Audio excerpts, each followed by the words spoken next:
I'm going to share with you today a technique that covert or vulnerable narcissists use. It's their special crazy-making weapon that they use to abuse their targets. In order for you to understand the weapon, you need to understand a little bit of the structure of the personality that's coming with that weapon. So we say online, on YouTube, on the forums, we say covert, but actually in the literature, it's fragile. Or sometimes it will be described as vulnerable.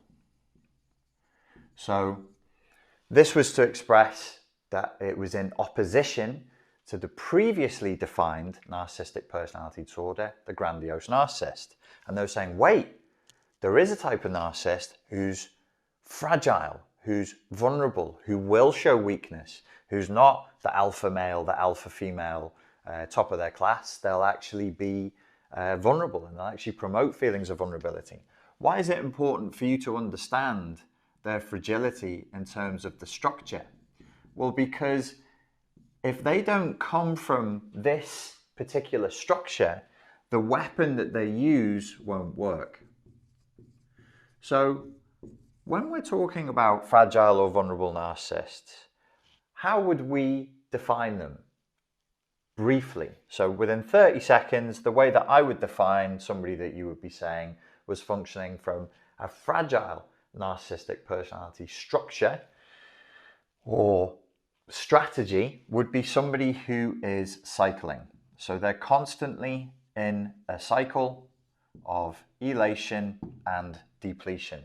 Unlike the grandiose narcissist who has a ready supply of narcissistic supply, so they're on a fairly continuous steady burn of elation, the fragile or vulnerable narcissist is failing all the time to get that supply. He gets it, he loses it. She wins it, she loses it again.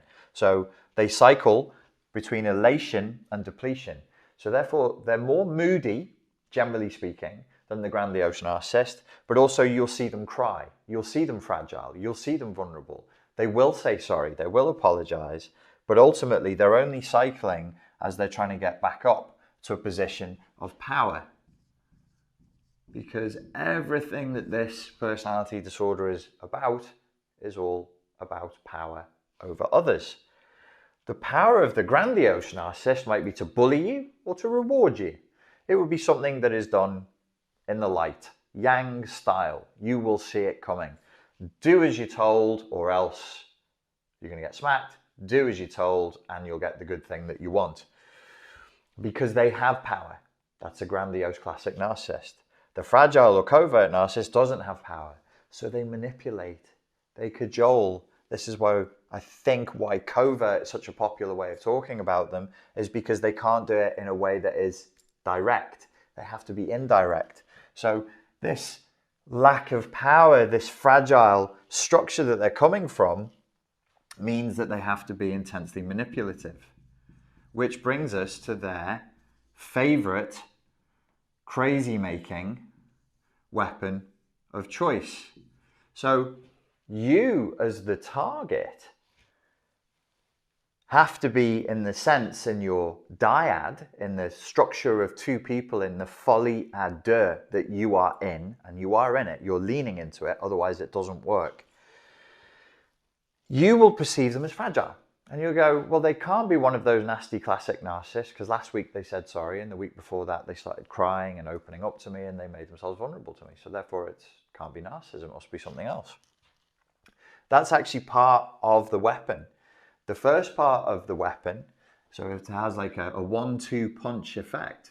The first part is to confuse you, which you will be confused because you'll be like, well, who am I dealing with today? Which version of them? If they're related, they're showing up as grandiose. So if they've got their narcissistic supply, they'll be grandiose. They'll be the classic bullying narcissist, and you've seen them do that.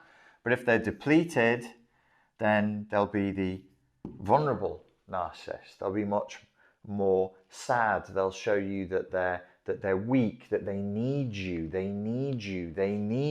and you will feel confusion.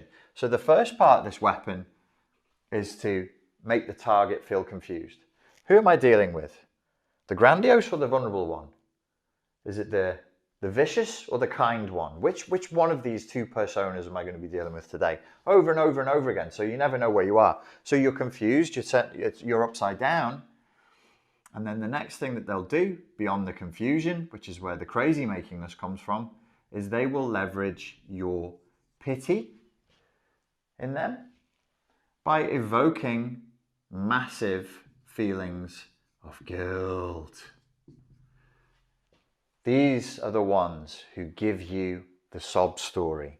So their weapon comes in a package delivered, but it's only the missile delivery system. It's not the weapon itself. It's not the actual payload of the sob story.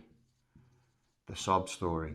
So you will have a story of them orphaned, abandoned, some terrible tragic background, some operatic level dreadfulness that occurred to them. They're the biggest victim in the room. Don't you feel sorry for them? Well, if you love a person and they've been through pain, you'll feel pity for them. You'll feel sorry for them. That's natural. There's no shame in that. But what they've done is they've turned that good emotion, that standard emotion, and they've used it against the human host. They've gone, there's a weakness here. If I can present with the structure of fragility and I'm cycling through elation and depletion of narcissistic supply, that will confuse the target so they don't know which version of me that they're actually going to get. Then I can give them my sob story, which is the missile delivery system that delivers the payload. The actual main weapon that's going to drive you completely crazy is you feel sorry for them. You feel sorry for them. And you won't leave them. And you won't kick them out. And you won't draw a hard boundary with them because of the sob story and because it makes you feel guilty. These ones, these vulnerable narcissists, these covert narcissists, these do the most damage, in my humble opinion, just because of the amount of confusion they generate in the host. The amount of confusion they generate in the target is so much, it's so high, it's so intense, and you never know from one day to the next which version of them you're dealing with, and you never really know what the truth of them is. There is, I don't believe, any real closure with a fragile narcissist. A part of you, after the relationship, is always going to wonder if they were really that sad, lonely, desperate victim that they presented themselves as. You remember the cat in Shrek? The cat who uses the eyes, I'm so sad, to evoke an emotional response in people. And then when they go, oh, look at the cute kitty, that's when he gets his rapier, his sword out and kills them. So this is how it works. And over time, you will, obviously this is going to be crazy making, because what are you going to do? Well, if you're an essentially good person and you believe that they're a victim and you love them, it's also necessary that you love them or you need something from them, or you're leaning in. You must be leaning in. All of these narcissistically abusive relationships are a dyad. That means there's two people. There's two. So they're leaning into you, you're leaning into them.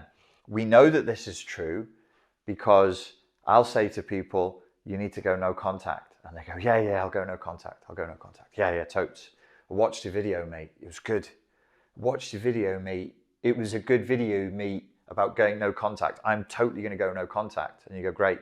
And then they'll message me a week later or a month later and they'll go, you'll never guess what he said to me now.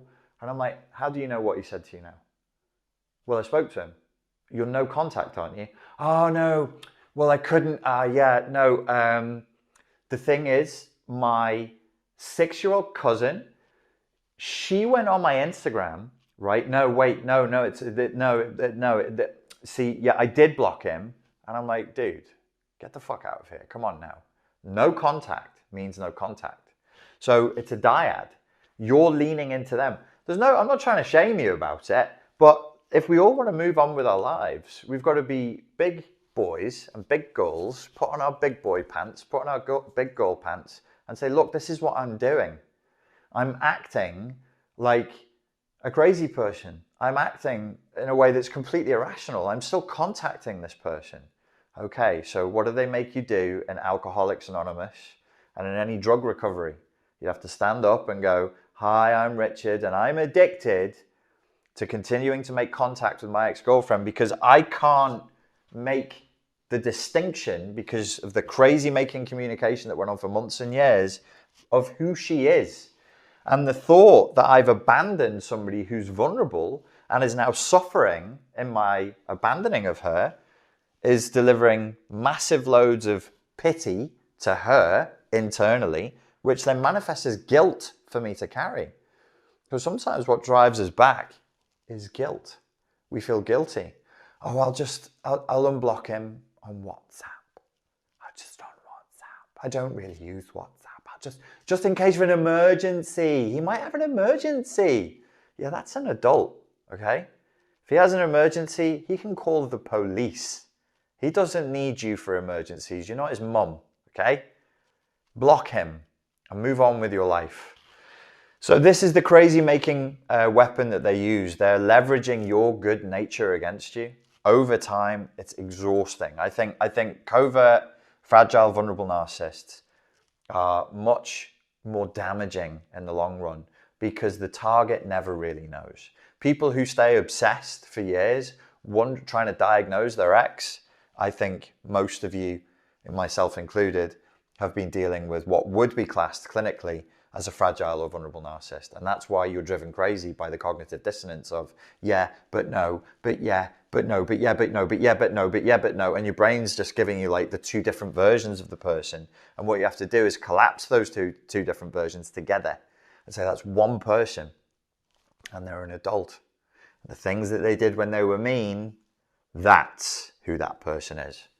Ladies and gentlemen, thank you very much for your time and for your attention. There is another video for you that I'd like you to watch right now in this series. I look forward to speaking to you again soon. Cheers. Because you're trapped in this weird, perverting, corrupting hall of mirrors, and you'll end up with the feeling that there is something wrong with you.